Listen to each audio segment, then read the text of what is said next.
A continuación presentamos las diferentes miradas de la realidad nacional e internacional.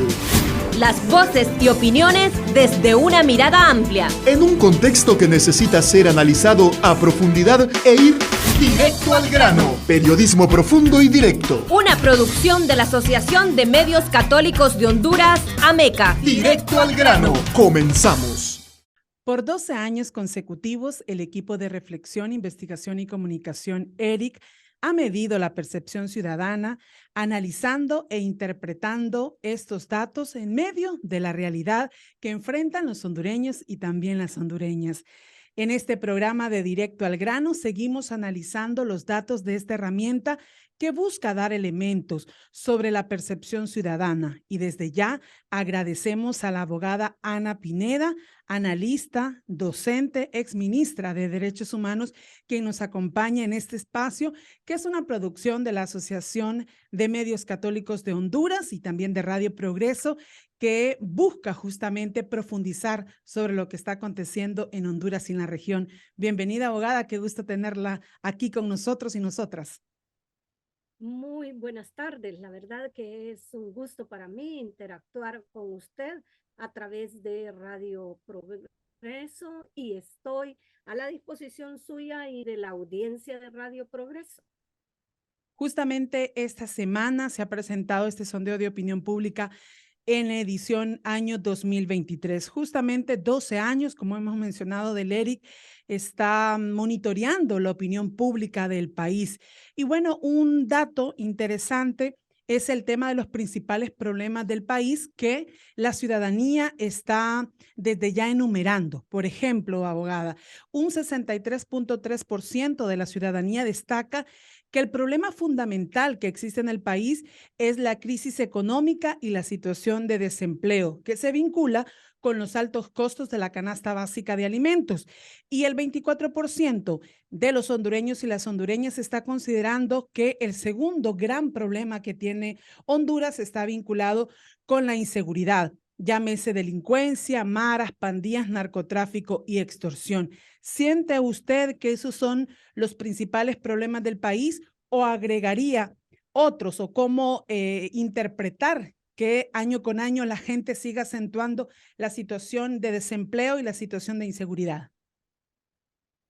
Mire, para quienes somos docentes y además vivimos permanentemente analizando el contexto nacional, esta investigación, esta encuesta de percepción ciudadana que hace el ERIC desde hace 12 años es un insumo que no podemos obviar.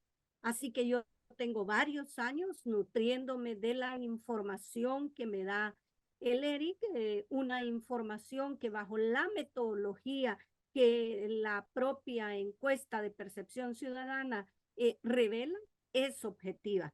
Y en ese sentido yo encuentro año tras año una coincidencia de esa encuesta con respecto a lo que particularmente en mi condición de docente, de investigadora y de persona que tiene que estar atenta por la naturaleza del trabajo, al contexto, una gran coincidencia. Así que esta ocasión no es la excepción. Particularmente yo sí creo que hoy día uno de los grandes problemas que está enfrentando el país es la crisis económica. Usted podrá ver cómo hay un deterioro progresivo de los indicadores macroeconómicos del país que se reflejan en las finanzas públicas, pero también tiene que ver con la falta de ingresos de la población o porque no tienen una oportunidad de empleo que les genere el ingreso, no tienen tampoco un emprendimiento ni ninguna otra condición que les asegure una vida digna. A esto usted inclúyale que el costo de la canasta básica en el último año se ha incrementado considerablemente, de tal forma que el costo de la canasta básica supera lo que es el salario mínimo una persona que trabaja, por ejemplo, en albañilería, una empleada doméstica o de cualquier otra persona que realiza una labor en donde se le remunera en función del salario mínimo. Esto hace que Honduras no sea atractiva para vivir, ¿verdad? Un alto costo de la vida que no se corresponde con el concepto establecido en el artículo 59 de la Constitución, que señala que la persona humana es el fin supremo de la sociedad y del Estado. Está lejos entonces de encontrar ese elemento de la persona humana y su dignidad con las condiciones de país que tenemos. Así que yo coincido plenamente que la crisis económica, el alto costo de la vida, el desempleo son circunstancias que están presentes y que son a la vez consecuencia de grandes flujos masivos de nuestra población, que se van no porque se quiere ir, que se van no porque quiere dejar su arraigo en el territorio, en su comunidad, en su familia, sino que se va justamente por este primer problema que ha sido identificado en esta encuesta que ha hecho el ERIC. Y ya vamos a profundizar justo sobre la percepción ciudadana en torno a emigrar o no del país. A propósito de esta descripción y análisis que nos hace de los problemas que ubica la ciudadanía, si no se garantizan derechos tan elementales como la alimentación, como la seguridad, el no tener un ingreso que nos también garantice otros derechos, ¿qué tipo de Estado, qué tipo de democracia está teniendo en la actualidad Honduras? Bueno, Honduras en este momento, a pesar de que las estadísticas oficiales reflejan una disminución en la tasa de muerte violenta por cada 100,000 habitantes, es un país en donde podemos ver que cada 26 horas se está asesinando a una mujer, pero por otro lado, nadie, ningún sector de la población está exento de ser víctima de la violencia y de la delincuencia, lo que expone a Honduras, aún en el contexto de un estado de excepción, como uno de los países más inseguros. Así que la inseguridad viene a ser, como usted lo decía, también otro problema que ha sido percibido por la ciudadanía encuestada. Y por otro lado, la no satisfacción de derechos fundamentales como el derecho a la alimentación, que es un derecho instrumental en la persona, es decir, un derecho que es medio para poder garantizar otros derechos, no es satisfecho. En un verdadero Estado de derecho, constitucional de derecho, en un Estado democrático, obviamente la persona tiene que ser el centro de la actividad del Estado y las autoridades se tienen que convertir en garantes de estos derechos. Pero cuando vemos que en ese Estado de derecho no hay una satisfacción de los derechos humanos, pues encontramos precariedad, es decir, degradación en los indicadores del Estado de Derecho, uno de los cuales justamente es el pleno ejercicio de los derechos humanos. Y al no estar garantizados derechos humanos como una vida digna, derechos humanos como un empleo y condiciones equitativas de empleo, el derecho a los alimentos, el derecho a vivir en un entorno seguro, entre otros derechos, sin duda es un Estado que está faltando a esos indicadores de Estado de Derecho. Y por eso es que encontramos que varios expertos, tanto dentro como fuera de Honduras, hablan de que nuestro país es un Estado fallido, justamente porque los indicadores del Estado de Derecho no se logran cumplir. Ahora comencemos a hablar de algunas tendencias que desde ya está revelando el sondeo de opinión pública, no únicamente para este año 2023, sino que es el conjunto del análisis de los últimos 12 años. Por ejemplo, uno está vinculado con la corrupción. La ciudadanía asegura que representa un tema que debe de debatirse y reflexionar siempre, porque es la principal causa del abandono y la pobreza en la que se encuentra la mayoría de la población. ¿Por qué 12 años después, desde que se comenzó a implementar esta herramienta, no avanzamos ni siquiera en generar un debate en torno a la corrupción, abogada? Bueno, la corrupción en Honduras es un fenómeno de vieja data, multifactorial, un fenómeno sistémico, pero también que cuenta con la indiferencia de las autoridades que están llamadas a prevenirla, a investigarla y a sancionarla. Porque la corrupción tiene como principal modalidad que es un delito que se puede cometer desde el ámbito público con la participación de corruptos y corruptores que mutan en esos espacios, tanto en el espacio público como en el espacio privado. Y detrás de la corrupción siempre va a haber una función pública que se le encomendó a alguien, pero que este desvió esa función pública. Por otro lado, va a haber una infracción a la ley y va a haber un beneficio personal o para sus allegados o para terceras personas.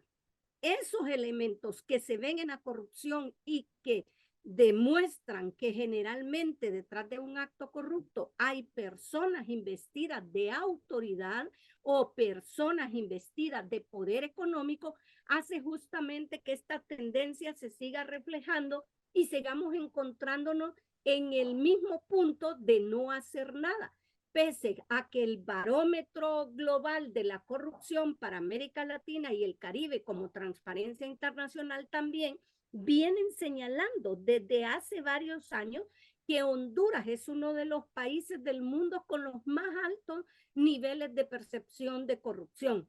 Solo por señalar algo, en el 2020 Honduras obtuvo la puntuación más baja de la serie histórica en el índice de percepción de corrupción, con 24 puntos en ese índice de percepción de corrupción. Pero en el 2021 y en el 2022 ya no fueron 24, sino 23 y 23 puntos, lo cual pone a Honduras como uno de los países en la clasificación mundial se encuentra como los países con los más altos índices de percepción de corrupción. Pero si analizamos la realidad de nuestro país, nos damos cuenta que de la percepción hemos trascendido a la realidad. Y en esa realidad nos encontramos que esta no es debidamente investigada.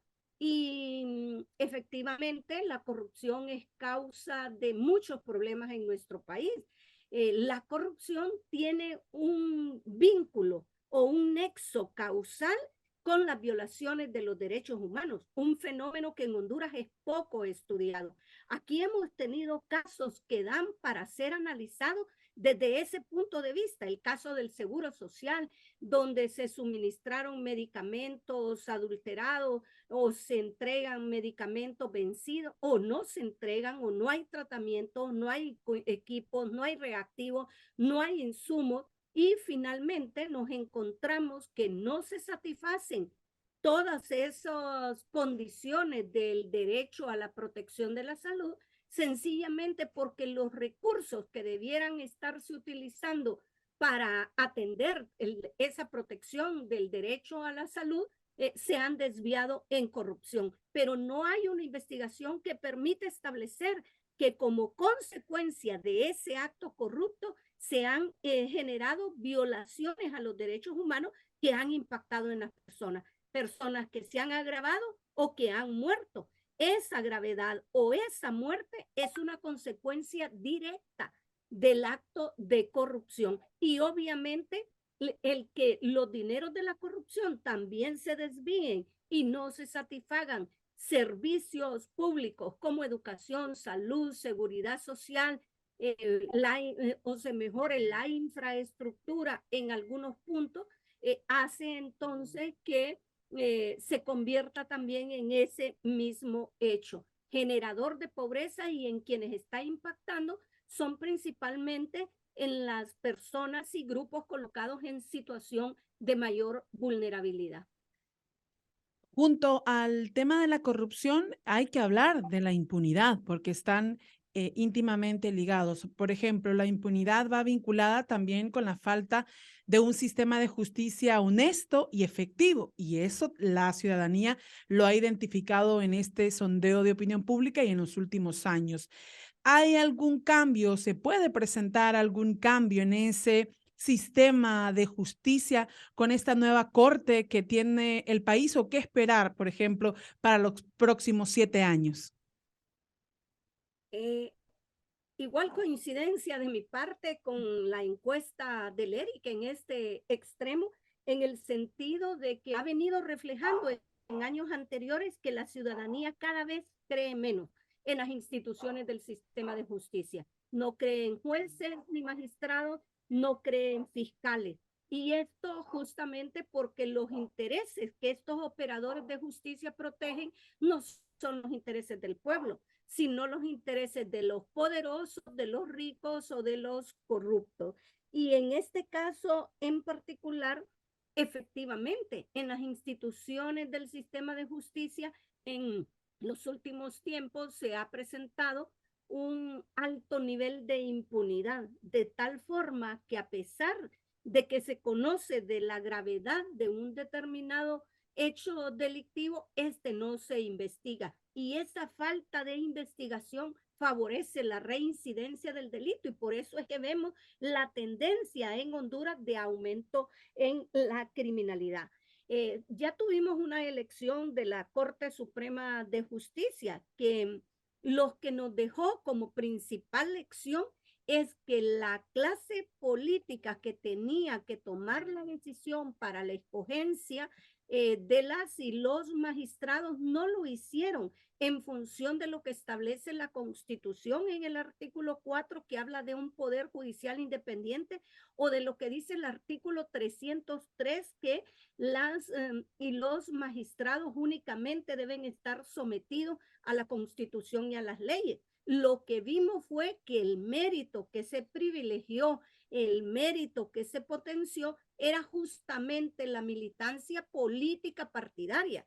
Y hubo un diputado que no solo habló de tener el patrocinio político, sino de la confianza del líder político, con lo cual se envía un mensaje de que quienes se nombraron se enviaron bajo esos méritos, y podemos verlos hoy día, una corte compuesta partidariamente. Lo que hubo fue una repartición entre las tres fuerzas políticas que concentran el mayor número de votos del electorado. Pero por otro lado, también lo vemos en la distribución de las salas. Dios quiera que por el bien de Honduras no resuelvan de esta manera todos los casos sometidos a su conocimiento, y que al estar en la posición de valorar en los casos sometidos a su conocimiento, puedan actuar en función de lo que establece la Constitución y las leyes. Viene la elección del fiscal general, y desde ya el mensaje que se envió es no participe quien no tenga un padrino político, no participe quien tenga los méritos profesionales, porque eso no es lo determinante para la escogencia. Lo determinante para la escogencia es, como lo dijo un diputado, que usted como periodista lo sabrá, bueno, y fueron varios los que repitieron, se necesita el patrocinio político, pero también ganarse la confianza del líder político. Y la elección del fiscal, que es una institución importante dentro del sistema de justicia, no creo que sea la excepción.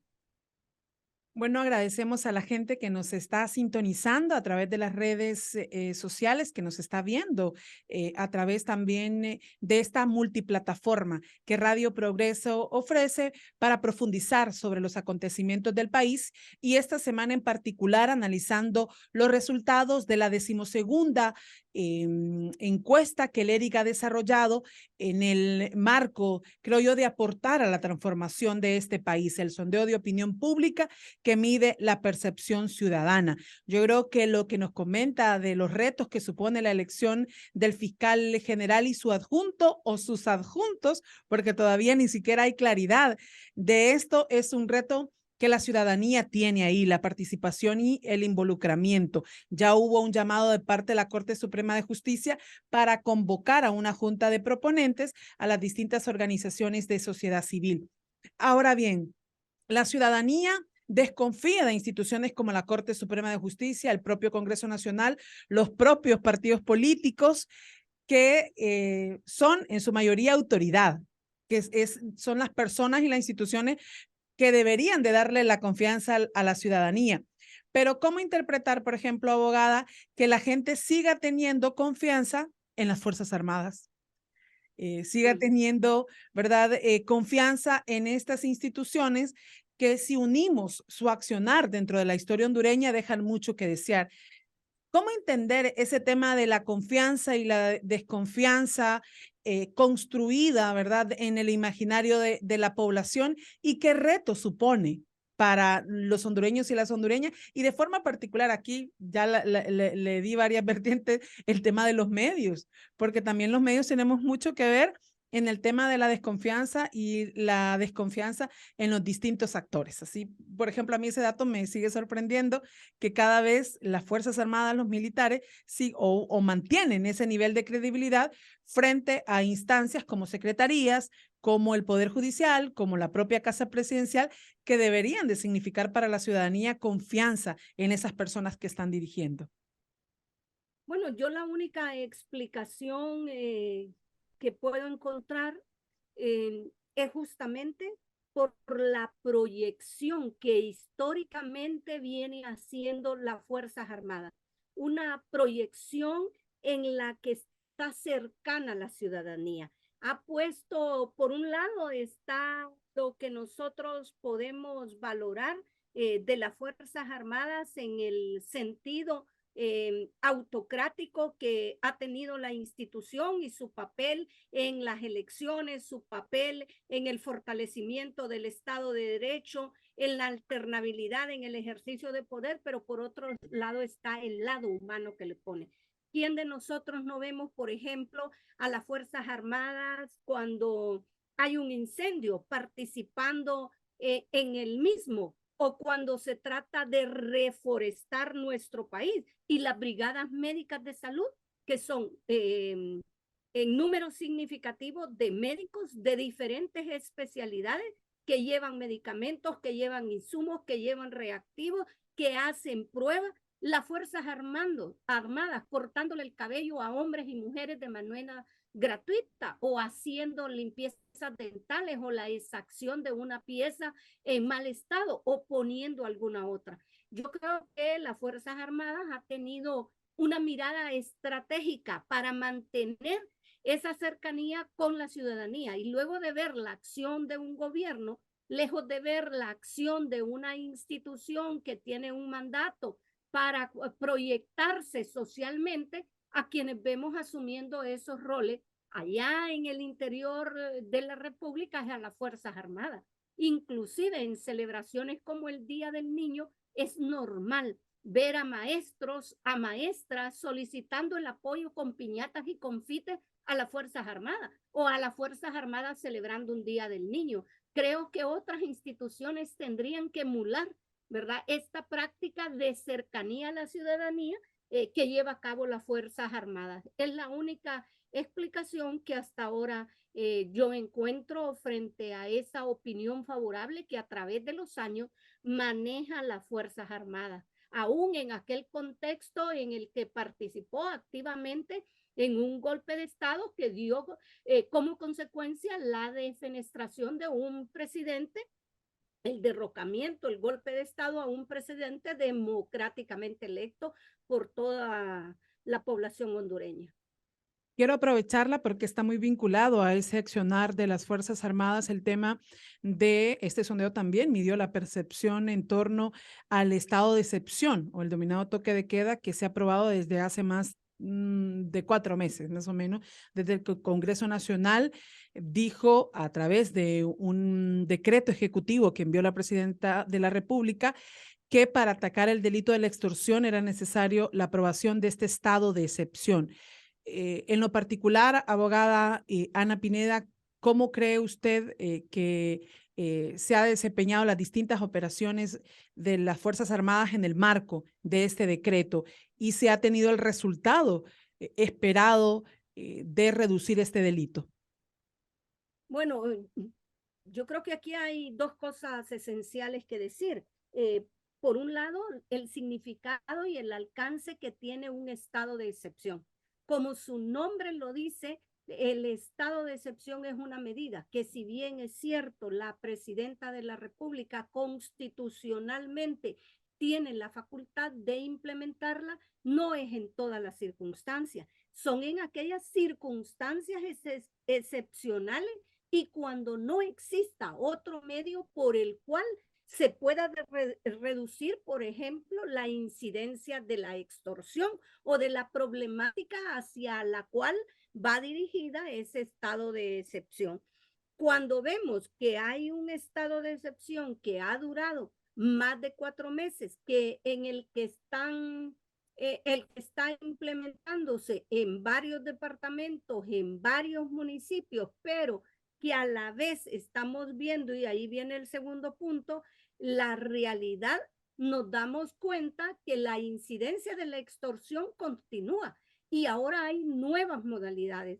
Antes era muy común ver que a la persona que conducía un bus, un taxi, en el punto de ese bus, el extorsionador, la persona extorsionadora iba y le pedía. Ahora no, son personas en motocicleta que en el curso de que el vehículo va en marcha, le hace señal y por la ventana el conductor tiene que entregarle el producto de la extorsión, según lo que se ha estado revelando en los últimos días a través de diferentes noticieros. Con eso lo que le quiero decir es que la extorsión sigue siendo un problema de inseguridad en el país. Obviamente habrá que pensar hasta cuándo se puede continuar con esto porque tiene un alto costo económico, tener policías militares participando en este estado de excepción con mira de prevenir la inseguridad que actualmente prevalece en el país y por otro lado ver el impacto que tiene ese estado de excepción y que la población no logra sentirlo. Bueno, yo antes de finalizar este espacio, dar este dato, abogada, y no quedarnos, pareciera que es una realidad bastante pesada, espesa, de muy pocas esperanzas, que por ejemplo se ratifican cuando la mitad de la población encuestada dijo que ha pensado o está pensando en migrar. Este es un dato que incrementó en comparación con años anteriores. Honduras pareciera que es un país sin esperanza. ¿Cómo lograr animar a la ciudadanía para que siga viéndose y creyendo en esta Honduras? Bueno, el fenómeno de la migración irregular es un fenómeno que en el país no se ha abordado con la seriedad que debiera abordarse. Y esto lo vienen diciendo diferentes personas especialistas en el tema, la necesidad de trabajarlo, de verlo desde una política integral donde el Estado pueda, por un lado, generar condiciones de mejor vida en Honduras. Nadie se va porque en Honduras esté bien. Quienes se van es porque en Honduras no encontraron una oportunidad para poder agenciarse de un ingreso que le permita vivir a él o a su familia en condiciones de vida digna.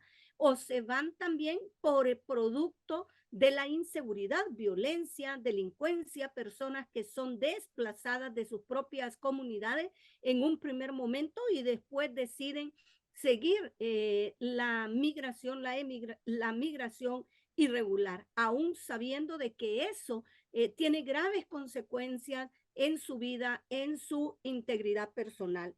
Definitivamente yo creo que en este momento se siente una Honduras sin esperanza, aunque debemos decir que el proceso de elecciones que da paso a que la presidenta actual asuma con la mayor popularidad registrada en la historia política de nuestro país, significó eso, una esperanza para el cambio. Quienes concurrimos a las urnas sabíamos que no solo se le estaba poniendo fin a un gobierno que había regido con mucha corrupción, con mucha impunidad, con nexo de criminalidad, de crimen organizado, sino que también que se estaban construyendo un escenario de esperanza para el pueblo hondureño. Creo que en este primer año, casi 14, 15 meses de gestión de la presidenta, hemos visto cómo esa esperanza se va desvaneciendo, porque las acciones no se están correspondiendo a esas promesas que inicialmente se hicieron de una mejora en los derechos humanos. Pero el gobierno no ha concluido. Yo creo que todavía se le puede dar el beneficio de la duda en el sentido de que pueden adoptarse en el tiempo que falta medidas donde la población pueda encontrar satisfacción a esas grandes demandas, a esas causas estructurales que lo hacen emigrar. Y ojalá que también este instrumento, este sondeo de opinión pública, sea un insumo para que este gobierno continúe atendiendo esas demandas de la ciudadanía. Yo quisiera, al igual que el resto de la población, que en este gobierno haya más tolerancia a la crítica. La crítica favorece el que usted pueda revisar su accionar, el que usted pueda reformular cómo ha venido tomando decisiones. Y evidentemente hay herramientas como este sondeo de opinión es útil para tomar decisiones. Yo creo que quienes están cercanos, esas personas sean asesores o sean personas amigas o cercanos colaboradores del gobierno, si desean que la presidenta tenga una buena gestión, lejos de censurar el trabajo que con criterios objetivos siento porque coincido con ellos y coinciden otros analistas también, el ERIC haría muy mal en no tomar en cuenta todo lo que aquí se dice y reformular ese accionar por el bien de Honduras. Esperemos que así sea por el bien de Honduras. Muchísimas gracias, abogada. La verdad que el tiempo se nos fue rapidísimo. Ha sido un gusto conversar con usted. Seguramente hay que seguir propiciando estos espacios y seguir dándole análisis a estos datos que miden la percepción en determinado tiempo de la ciudadanía y que sean justamente eso, un insumo para mejorar la administración pública. Muchas gracias, abogada. Que así sea. Muchísimas gracias a usted. Tenga buenas tardes. La abogada Ana Pineda, ella es investigadora, es académica y también abogada, hoy compartiendo en este espacio de Directo al Grano, un espacio que justamente busca reflexionar sobre el acontecer nacional y regional. Se despide Yolani Pérez agradeciéndoles a cada uno de ustedes que han estado pendiente de este espacio. Hasta la próxima. Quedó informado e informada con las diferentes miradas de la realidad nacional e internacional. Escuchó las voces y opiniones desde una mirada más amplia. Solo aquí, Directo al Grano. Periodismo profundo y directo. Una producción de la Asociación de Medios Católicos de Honduras, AMECA. Hasta un siguiente programa.